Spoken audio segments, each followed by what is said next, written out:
मई में होने वाले चुनाव को लेकर सियासी पारा चढ़ चुका है। एक तरफ सत्ताधारी गठबंधन दोनों सीटों पर जीत का दावा कर रहा है, तो वहीं बिहार और ओडिशा के नतीजों से उत्साहित बीजेपी भी झारखंड में एक सीट जीतने का दम भर रही है। आंकड़ों का गणित और सियासी बयानबाजी दोनों चरम पर हैं। राज्यसभा की 2 सीटों पर घमासान, हकीकत में बदलेंगे सियासी आंकड़े। अंतरात्मा की आवाज पर बीजेपी को भरोसा, कांग्रेस और जेएमएम ने किया एकजुटता का दावा।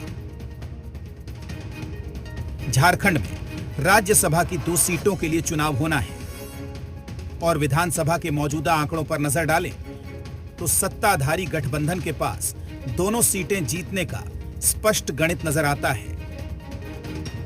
लेकिन हाल ही में बिहार और ओडिशा में राज्यसभा चुनाव के नतीजों ने सियासी समीकरण बदल दिए हैं, जहां एनडीए को बड़ी सफलता मिली और इसी से उत्साहित बीजेपी अब झारखंड में भी अपनी संभावनाएं तलाश रही है। केवल एनडीए के विधायक नहीं, विपक्ष के भी विधायक विश्वास करते हैं, इसीलिए 5 का 5 सीट हम लोगों ने विजय प्राप्त किया। लोग अपनी अंतरात्मा की आवाज़ सुने और अपना मतदान का प्रयोग किए। और रहा झारखंड में राज्यसभा का चुनाव को लेकर, तो अभी चुनाव की तिथि आई नहीं है, और जब चुनाव की तिथि आएगी तो राजनीति और क्रिकेट में एडवांस में कमेंट्री नहीं किया जाता है। जब समय आएगा तब पार्टी निर्णय लेगी। बीजेपी का दावा है कि अंतरात्मा की आवाज पर वोटिंग हुई तो तस्वीर बदल सकती है। वहीं सत्ताधारी दल इस दावे को सिरे से खारिज कर रहा है। जेएमएम को हेमंत सोरेन की रणनीति पर पूरा भरोसा है।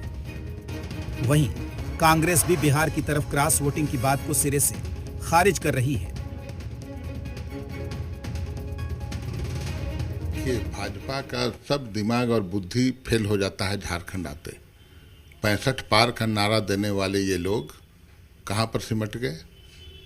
तमाम कूटनीतिक चालें और थैलीसाहों का दायरा यहां सीमित है। ये वीर शिबू सोरेन की धरती है, बिरसा मुंडा की धरती है, हेमंत सोरेन मुख्यमंत्री है। यहाँ कोई कूटनीतिक चाल नहीं चलेगा।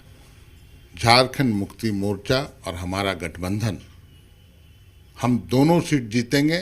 बिहार में जिस हिसाब से क्रॉस वोटिंग हुआ है होना नहीं चाहिए, लेकिन पार्टी ने तो स्टैंड लिया है। वहाँ उड़ीसा में 3 विधायक ने क्रॉस वोटिंग किया तो उसको सस्पेंड कर दिया है।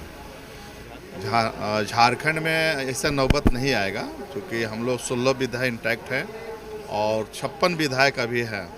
जीतने के लिए 28 चाहिए, तो हमारे पास फुल फिल है।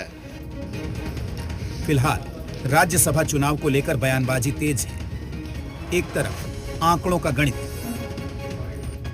तो दूसरी तरफ सियासी दांव पेच।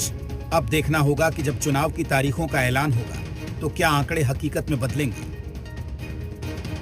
या फिर सियासी दावों की तस्वीर कुछ और ही होगी।